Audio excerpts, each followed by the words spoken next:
Hi, my name is Jeff Pagano, and welcome to the Harpin on Rugby preview show. Joining me to look ahead to Leinster's next outing in the URC is someone back for their seventh pod appearance, which makes it a whopping 169 contributions altogether for Harpin on Rugby over the years. He's also the host of his own multi-sport podcast called Post to Post Sport. Welcome back to Mr. Ciarán Duffy. Yeah, nice to be here, but it's good to start early this year now and get on the first one of this year. Absolutely. Okay, so before we look at our feature match, Leinster Rugby are not only in action on Saturday night. The women have their first own Interpro kicking off on at 2:30 p.m. at Energia Park, Ciarán. Yeah, it's so the Interpro is starting. It's basically a round robin group of four. The provinces play each other. Obviously, there's two home and two away. Leinster would be favourites. They've won the last few times. You'd really expect. You'd hope it's a bit more competitive, really. Obviously from a Leinster point, it's great. It's great how successful they've been. But from an Irish rugby point of view, you won a competitive series, and as well, the big news that might have gone under the radar a bit for some people is there's actually a new Celtic Cup women's competition. So basically, it'll be an Irish side, a Scottish side, and a Welsh side. Now the Irish side won't be one of the provinces. It'll be kind of a combined domestic team. I think that makes sense because if you just pick one of the provinces, then maybe it would then maybe that team keeps improving and the others don't. So I think I'd hope there's a good spread of representation throughout the provinces. But yeah, it's what we need. I mean, you'd hope it's good to see it back. Obviously, there were a few rocky years with COVID, so good to see Leinster women back in action. I'd say they are favourites again, and I'd hope this new Celtic Cup kicks off because it's what we need. Like we can see every year. Look, Ireland, it wasn't too long ago, we're winning the Grand Slam and winning the Six Nations, and we've fallen very much behind. So the way this leads into the Six Nations as well, we're going from Interpros, Celtic Cup, Six Nations. That should help Ireland in the games, and the aim has to be absolutely qualify for the next World Cup because it was a bit of a disaster not to qualify for the last one. They announced their team today as well with prop Christy Haney and Hannah O'Connor as the co-captain. So best of luck to them, and it'd be really exciting. And plus the added bonus, it's all being shown on TG Car. All the matches are live, so we look forward to seeing that. So best of luck to all involved. Okay, so now it's time to start harping on this week's feature match, which is, as you can see up there, is Ospreys against Leinster. It's in round 12 of the 22-23 BKT United Rugby Championship, and it kicks off at Swansea.com Stadium, formerly known as Liberty Stadium, of course, at 7:35 p.m. on Saturday, January the 7th.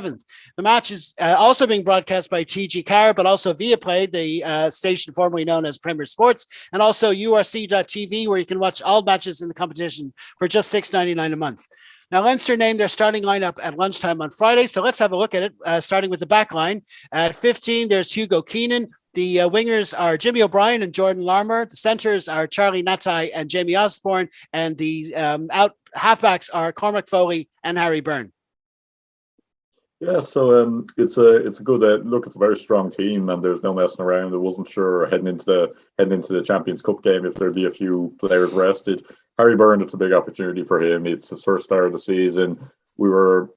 I think people were jumping the gun a bit, saying nearly he should be Leinster's number 2 before he'd even played many games. And it's I think it's only his 40th appearance, so. This it's now or never for the World Cup squad. It's not now or never for his career. Look, he's still very young. I mean, there's rugby players have longer careers now than they did 10 years ago.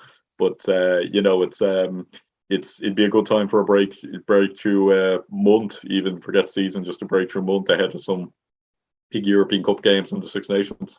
Absolutely. Yeah, no, it's a big game for Harry. All right. It's a perfect kind of one for him to sort of get back into it. He didn't have a great season last season. And kind of when it comes to Leinster's pecking order, maybe Kieran Frawley kind of sort of moved over to an out half and moved up the pecking order, got some Ireland recognition. So this is a good chance for Harry to make a name for himself. Elsewhere in the back line, also good to see Cormac Foley get a start as well. He's done really well when he's had his chances before. So it's a very interesting halfback combination in particular. And also one more thing, good to to see Charlie Natsai back. He was taken off the pitch early against Connacht, so we were wondering whether he'd be back. So it's good to see his name on the starting lineup. Okay, so we'll move on to the forwards now, and the front row we've got Cian Healy, Dan Sheehan, and Michael Alatoa. The second row is Ross Maloney and Brian Deeney, and the back row Rhys Ruddock, who's the captain, Scott Penny, and Jack Conan. Yeah, it's a really strong. The back row is really interesting in that you have a player like Scott Penny, who, I mean, any other team in the league, maybe, yeah, probably any other team in the league, he's starting every week, and it's I think I think we've seen good man management from the Leinster coaching staff, from Leo Cullen down. So obviously he's done well when he's played. I mean, he seems to score a try every game he plays.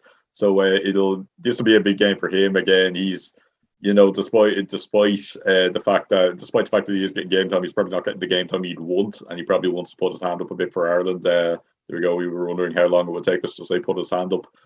Jack Conan as well, another one. He's probably gone down you mentioned Harry Byrne going down the pecking order. Jack Conan possibly the same. Again, he wants to get back into that Ireland setup. We've always had an abundance of back row talent, it seems, in the last few years. I mean, we've sure Josh Van der Flyers on the bench as well. But Rhys Ruddock is one that stands out for me. I always kind of thought of him as, a bit of an unsung hero in Irish rugby. Maybe didn't always get the caps. He was probably unlucky in that there were probably just really good players just ahead of him. I mean, if there were one or two less players in the Ireland setup, he would have had more Ireland caps. But I just always felt he's a bit of an unsung hero, and he probably deserves a spot in the World Cup. He seems like a good head to have around. I mean, whenever you see him play, he always has a great work rate, and he's deservedly captaining the side here against his former U team. Absolutely. Yeah. I mean, on Jack Conan, I mean, it's amazing. It just shows the depth we have in our back row. I mean, we're talking about someone who was starting for the Lions, seems like 5 minutes ago, but now we've been saying on the pod how since Ryan Baird has come back and he's been playing at 6, that when he's at 6 and Josh is 7 and Quaylen is 8, that seems like a perfect balance for Leinster in terms of the skills of the 3 positions. So, which means that Jack Conan is like, where do you put him? But when he comes in for a match like this, it's, we're going to be reminded, he's going to be keen to remind us all why he did get that kind of Lions recognition. So it's an overall as a starting lineup. And we were thinking earlier in the week that will they take out the cotton wool with Europe and the Six Nations coming down the line, but that's not what's happened. There's a lot of regular starters in this lineup, so it's good to see. It's a good balance. It's a good squad we're sending over there, and we'll continue on with the bench now. And in the front row on the bench, there's John McKee, Michael Milne, and Vaktan Abdeladze. There's James Ryan and Josh Van der Fleer, and then the backs are Nick McCarthy, Ross Byrne, and Rob Russell. Yeah, it's good to see a bit of a don't want to say inexperienced, maybe less experienced players on the bench as well, because I think that's what Leinster have done so well. They've used these games to give newer players, I guess you could call them, a bit of game time, particularly that front row. I mean, there's only a little over 50 caps between them. You contrast that with Cian Healy starting at loose head. He is over 250. So it's good to give them a game. You'd hope that the game is in a good position by the time they come on. Josh Van der Fleer, look, he's the best player in the world. He was the best winger in the world last week, and he's doing well. The player I want to talk about is Nick McCarthy. He's likely going to see at least 15, 20 minutes. As you said, Cormac Foley's taking his chance at scrum half. I'd hope he gets a bit of game time. But, all the focus is on the number 10 for Leinster. A big part of being a fly-off is having a good scrum half. And I think Nick McCarthy, he's kind of been around for a while. He's always been there. He's been behind Jamison Gibson Park and Luke McGrath. He's kind of always been in the mix, but he's never really been, really stood out. I'd hope he gets a bit of game time just to see what he can do. Especially like whether he's playing with Harry Byrne or Ross Byrne. It's like they'll have something to prove. So I'd hope with Nick McCarthy, when he comes on, he kind of has a calm head, experience, moves the ball around quickly, doesn't try to do anything crazy. We don't need players kind of going for Hail Marys, especially if you're in a comfortable position in the game. And then Ross Byrne, big game for him as well against a younger brother. As a younger brother, I'm kind of rooting for Harry here, but it will be a big game for Ross when he comes on. Definitely, yeah. I mean, in terms of Ross Byrne, he like with Sexton's injury, and plus Kieran Frawley out as well. You know, we're gonna need him for the European matches coming up as well. So we're kind of hoping. The ideal scenario is that Harry gets like maybe at least 70 minutes under his belt for this game, and being on Ross towards the end. That's the ideal scenario. And the forwards, we had a bad day with the lineout last weekend. We thought there were some reasons for that. Maybe it's because it's Connacht or whatever. Maybe Connacht knew a few things about our system, but still, we need a good solid. We want to get back to that set piece. We want to get it back operating the way it should be. And with Ross Maloney starting and calling them, he's done well in that role all season. And of course, no better man than James Ryan as well to come on later in the match as well. So hopefully that set piece will be back where we want it to be. Okay, so now it's time to have a look at our opposition, which is of course those pesky Ospreys. As ever, my graphics department will put the names on the screen, or if you're listening on the podcast, they can be found in the program notes. Now, they didn't get off to the best start this season, Ciarán, but they've had a good few results in recent weeks. Yeah, they did, particularly in Europe, and they'll probably be relatively happy with where they are in the league. I mean, I can't imagine Ospreys are aiming for too much more than just winning the Welsh Shield and getting into Champions Cup again.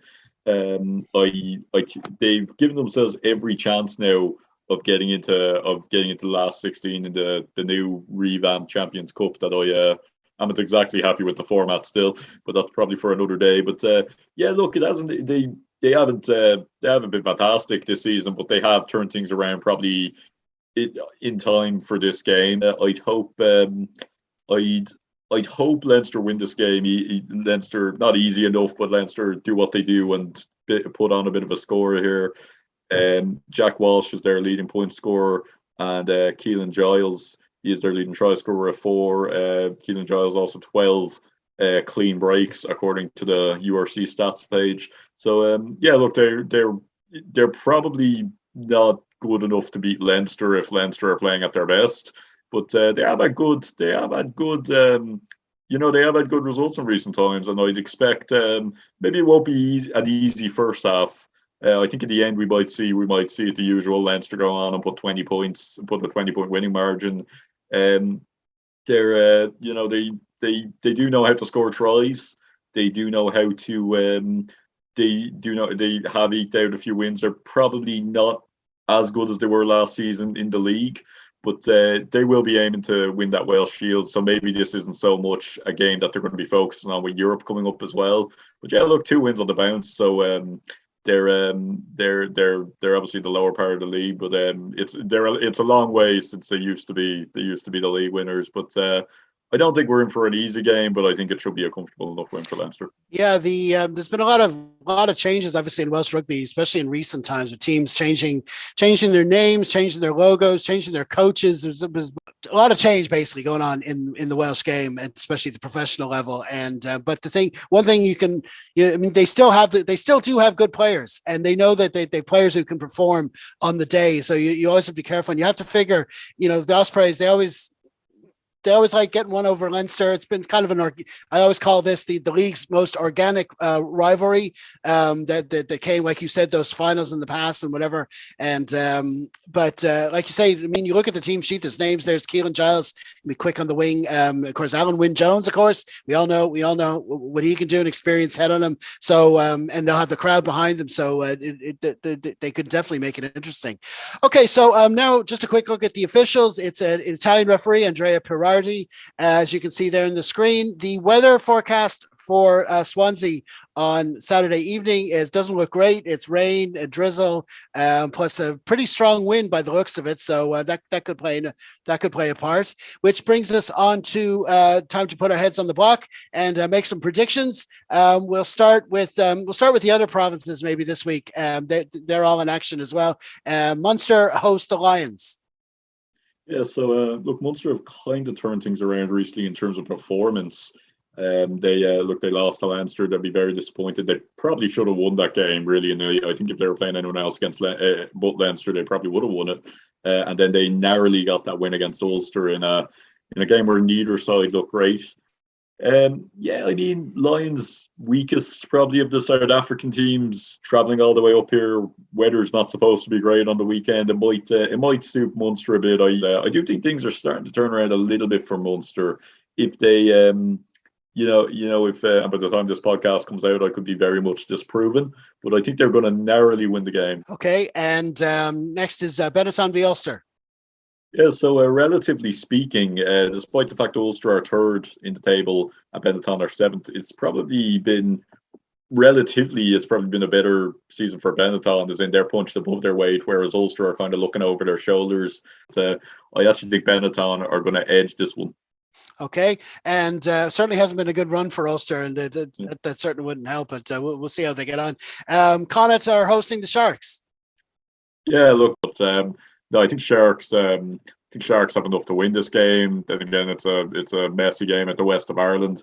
I just think Connacht haven't really shown enough this season. They ship a lot of points as well. They were good against Leinster, and like you said, as you pointed out, they did disrupt Leinster, particularly in the line out. But I just think Sharks have enough to beat them. You know, they have that they have that bit of class about them. They probably score as much points as Connacht should.